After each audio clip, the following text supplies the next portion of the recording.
biologist and environmental educator. I'm an emeritus with UNH Cooperative Extension, and I live in Pelham, New Hampshire. This is a very, very important topic to me for a variety of reasons. And I want to sit here and look at you all and say, I am sitting here as a person impacted by climate change. This is an Advair discus. Without insurance, this costs $515. With insurance, it costs $150. This is new to my medicine cabinet. I have asthma. It's been in great control, but things have changed in New Hampshire. In the last 2 years, we have wetter springs, we have falls that are not dry the way they were. New Hampshire is a much wetter state, and our climate has changed. As a result of that, the mold conditions in New Hampshire are changing rapidly. And also, because of climate change, our seasons are longer. So therefore, asthma-inducing, allergic-inducing plants are now producing pollen at longer intervals. So therefore, the impact on folks like me is substantial. And I am in good health. And fortunately, I do have insurance. So for me, a very real concern is, and many of you have heard that expressed, I have great concerns about the vulnerable and the poor, because climate is impacting us all in a variety of ways, one of which is our health. And I am going to read a few things for you, and I hope I won't glaze you over, but I'll keep it cogent, I hope. The impacts on New Hampshire are many, as you probably know, whether it's our fishing industry, our coastal communities, our inlanders who are focused on infrastructure issues because of their loss during floods, to those statewide populations that are concerned about the impacts on wildlife, on water, on forests. Did you know that the Gulf of Maine is the fastest warming body of water in the world? That's our Gulf of Maine, our commercially important resource. But all of these impacts are many faceted, needless to say. What I'm going to speak to here is the impacts on health. And again, this is my talisman right here, if you will, to remind me and you about that. In a 2014 study, Climate Change and Health in New Hampshire, an impact assessment, which was done by the Sustainability Institute of UNH, they indicated that New Hampshire faces a wide range of health impacts due to climate. These include heat stress, respiratory issues, asthma, cardiovascular illnesses, allergies, foodborne illnesses, waterborne diseases, insect host diseases. There are now five diseases that are carried by ticks that impact us here in New Hampshire, as well as the mental issues and the stress issues that come while we as individuals and communities are trying to face these things. How fast can we possibly adapt to wetter conditions, larger storms, sea level rise, and the flooding or the repair of communities after destructive events? As a biologist, we know that when communities get stressed, whether they're plants or animals, and we are of that, the humans also face these same concepts. A basic concept is move, adapt, or die. And if you can't move, if you can't adapt, you will not survive. So there are some real underlying issues here, which is why the vulnerable and the poor need such great considerations relative to climate change.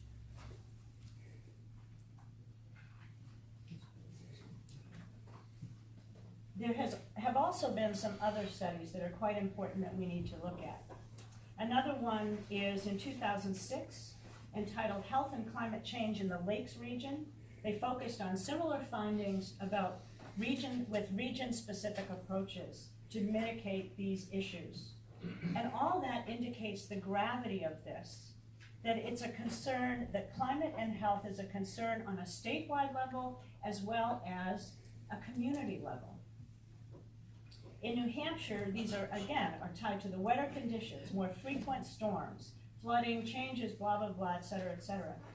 Because we are at another important point is because we are at the end of the atmospheric sewer, reduced air quality also plays a role caused by particulates and emissions due to fossil fuel use, both here and from those of us to the west. So making sure that we're looking at that other ledger column relative to our health is extremely important. Putting a price on carbon is the fastest way to reduce greenhouse gas emissions. 97% of our scientists agree with this. There are 45 economists in the US alone who foster and support the concept of a carbon price. In answer to the state of Massachusetts inquiry concerning the potential health benefits of carbon pricing, the Harvard School of Public Health this last year found that implementing a carbon pollution price will save the state $2.9 billion in healthcare costs and save hundreds of lives. Another important report that you should all know about is that conducted by the Regional Economic Models, Inc., REMI. The REMI report, which was requested by Citizens Climate Lobby in 2014, and which has been updated, as I understand it, indicates that a carbon price that would alter our behaviors could actually help to mitigate 230,000 premature deaths, as well as that very large number of billions of dollars of savings in medical costs. So I'm here before you to support HR 735, this carbon pricing proposal. Not only because it's effective, but it is good for people. And there's been some wonderful questions asked, and I'm sorry that some other folks are not here. But for example, looking at the situation in France, you have to have a carbon fee and dividend program. Otherwise, you will have unrest. This proposal is very different from what has been worked in other countries. This is very different. And yes, this, as you're done with it, may end up being still different and improved. But the issue at hand is that a carbon fee and dividend, what you do with that money, getting it back to the user, is absolutely essential and will help to make behaviors change. So this is very important. It's good, it's effective. Totally, carbon pricing is effective. It's good for people. And it's good for people because, yes, it'll help with our health impacts, but also it helps with that concept of choice. It helps us, through this program, to help John Q. Public, the me's of the world, to be able to connect the dots, that there is a relationship between our behaviors and also our consumption of our natural resources.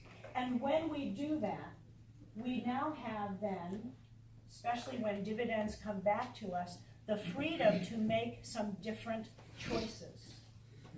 It's called knowledge and responsibility can bring us to these new places. Technological innovation is an enormous aspect of benefit of this, whether it's improvements in wood stoves and their emissions, whether it's in renewable energy and how we use it, whether it's in new ways that we build or new ways that we look at our health costs. So with all that said, I do encourage you, please, to look carefully at this bill. Yes, ask all the hard questions we need. It's a big learning curve for all of us, but I cannot thank you enough for your willingness and your courage to do this, Because when we put a price on carbon, we alter the future of how we use and view our energy. And renewables were not there in 1973, but we have opportunities now that we did not have back then. So thank you very much, I appreciate your time. Questions for this Question. Just a very brief question. As a biologist, I wonder if you could clarify for us the difference in the source of carbon for wood, which is grown in state, and fossil fuels, which are imported into the state. I actually am not sure that I can really do that scientifically for you, but I can tell you that when we're looking at a renewable source like trees and the wood that it comes from, they're an incredibly important resource, and we shouldn't just assume that if we change our behaviors, we're going to be cutting down more trees. Trees are an important part of their role as carbon sinks, as well as a whole variety of other things. The issue of fossil fuels, however, is these are non-renewable resources. And this is another part of connecting the dots for us.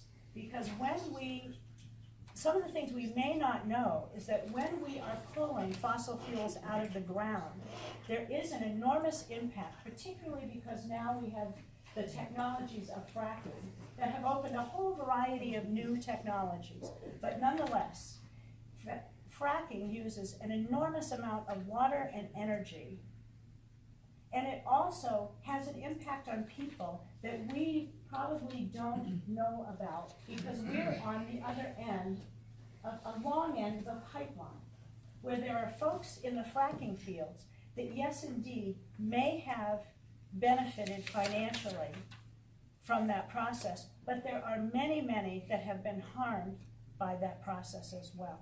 There are no easy answers when we're talking about energy use, and its production. But we need to be looking forward to the new types of innovations and looking at the science and learning this complex science as best we can. I may not have answered your question. It probably was a chemistry question that I wasn't able to answer for you. Carbon is carbon, that's true. But there are so many stories around both of those sources of energy for us. Okay, Thank you. thank you very much. Appreciate it. Okay.